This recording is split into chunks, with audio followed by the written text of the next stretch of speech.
My name is Sola Salako Ajulo. I am a consumer rights advocate.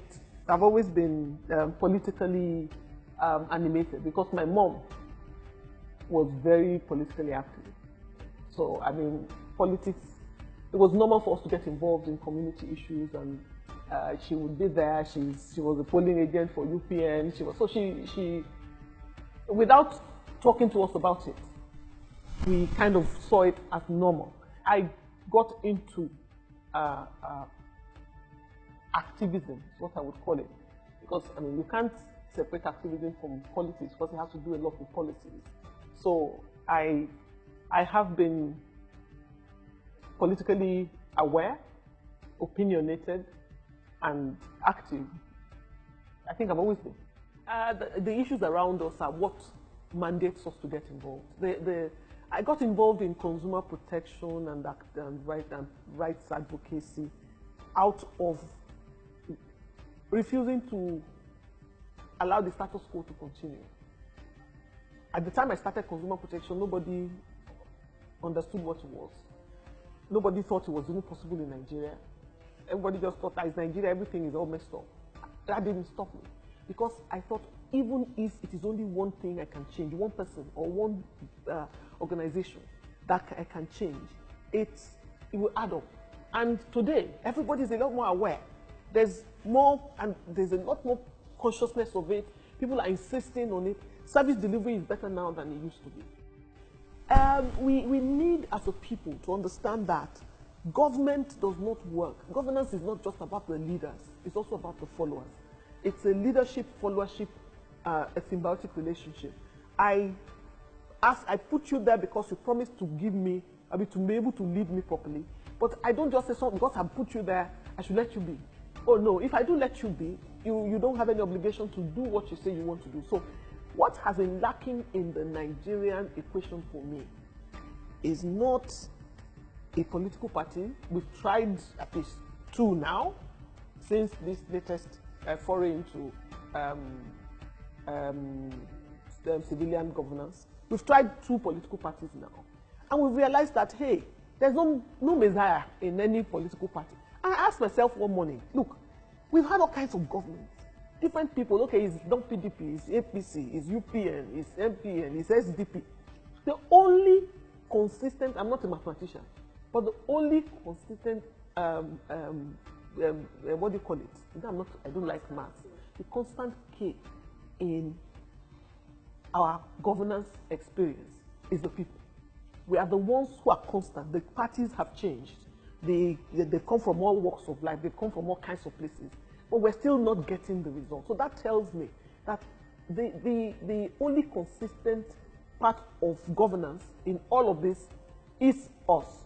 And so we are the ones who need to change. It is when the citizens start to take their own responsibility that the leadership will understand I can't rule anyhow. But right now, the citizen is very lethargic.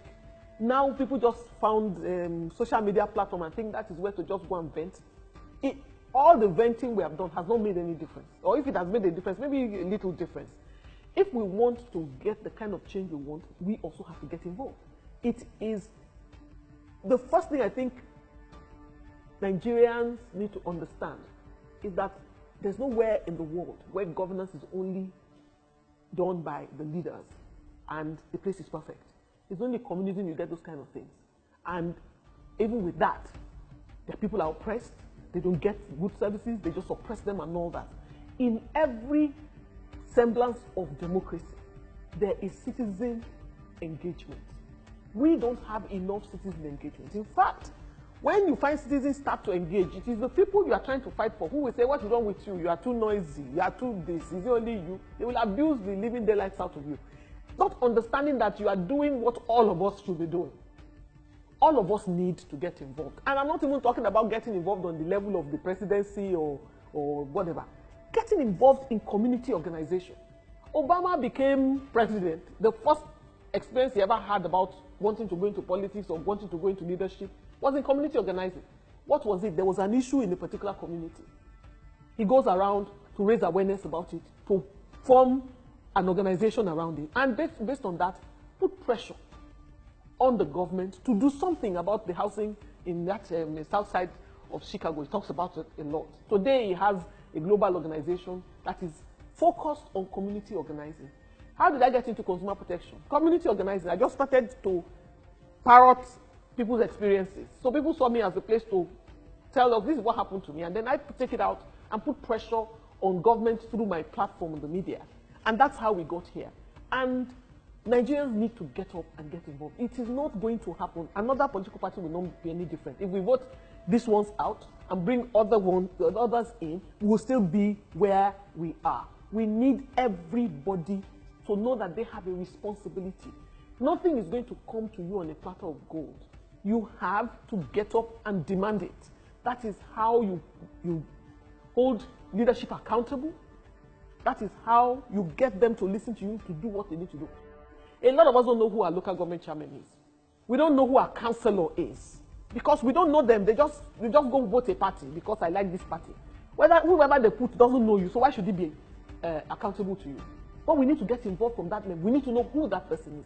I remember that the last local government election in my area, one guy who was contesting for chairman came to our estate and came to give us his manifesto and all that. Because he bothered to come to our estate meeting, I decided to support him. Though he wasn't a member of the party that I normally would support. But I just decided to support him because I thought, this is what we need to force these people to go knocking doors. If you want me to vote for you, I should at least have met you. You should be standing on the corner and shaking my name is so person, I want you to vote for me. That's when that person starts to feel a sense of responsibility because he came looking for those votes. And then you, as a citizen, can actually demand from him because he will remember that he knocked your door. But if we don't get to that point, when everybody sits at home thinking government should make everything happen, government is not just leadership. Governance is leadership and followership. We have a deficit in followership right now. So that's why our leadership is not working. When the followership picks up their own mantle and starts to get involved and demand and insist, you will see the leadership will start to work. The right kind of people will start to get in there because it's now they know nobody's going to challenge me. So all kinds of people who just think leadership is not a place to go and amass wealth are the ones who come up and say, I want to go and contest. But when you know that if I carry these people's burden, they will not let me rest until I make the thing happen. If I know I won't do the work, I won't bother to put myself forward. But we are waiting for some God to send somebody from heaven. The people who are going to do it are here, and they are not perfect. They are not perfect. I've come to realize that changing governance day by day is not what is going to take us where. Sure, this one is doing well. Where is he not doing well? Let us put pressure on him to make him do that better. So that by the time he is leaving and somebody else is coming, he builds on what he has achieved. But if we keep thinking, we don't like you, get away, we'll bring this other one, those other ones you are bringing, because there is that deficit in citizen engagement, he will do just as bad as the ones we just chased out. So I think that the equation is not balanced. And the equation can only be balanced if we, the citizens, get up and get involved. How many of you go attend your landlord association? How many people go there? I'm very active in my own. In fact, I'm a trustee of my estate. How many of you go to those meetings on Saturday morning? You rather sleep. But they are discussing things that has to do with your life. That has to do with the value of your property. That has to do with your security. That has to do with your good neighborliness, a clean environment. You don't care. But you will say, the gutter is not, the government didn't do this. You can't blame the government fully because you have not engaged them. Nigeria is not going to get better because we put a new leader there. If that leader is left by himself and there are no citizen engagement from every nook and cranny. As I was talking to my sister on my way here, I actually realized that the culprit in this thing that we're talking about is the middle class. I know we don't exist much, but they feel there. We are the ones who should be the opinion molders, influencers, and we are the ones who are missing. If you go a step lower, the lower class people are better organized than we are. They are either organized along their markets, they are organized along their age group, or they are better organized, so they become a political pressure group. And there's no politician who wants to win an election who will not go and look for, okay, this is a group of people They can influence, I can reach 50,000 people with this group. Let me quickly go and do what they want. That's how you get government to work for you. They will not listen to only you. But just let them know that you have 5,000 people behind you, or this area. You will lose in this place. They need every vote. Immediately they will start to listen. That's how we get them to do what they are supposed to do. They won't just do it because they are nice and kind. They will do it because we insist. We put you there for a reason. Report to us, what have you done so far? If you don't meet our needs, then we'll say we're taking you out. That's how they start to respect us. So all this, there's too much corruption, there's always too much everything. When David faced Goliath, everybody ran away. Everybody, the people who are trained, couldn't face him.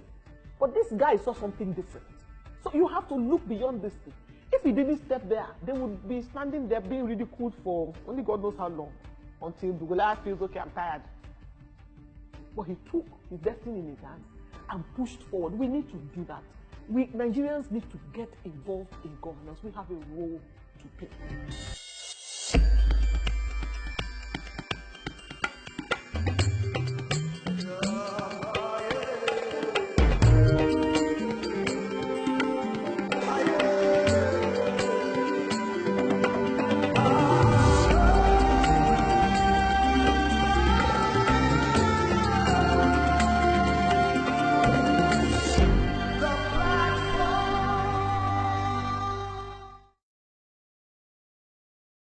Powered by Covenant Christian Center.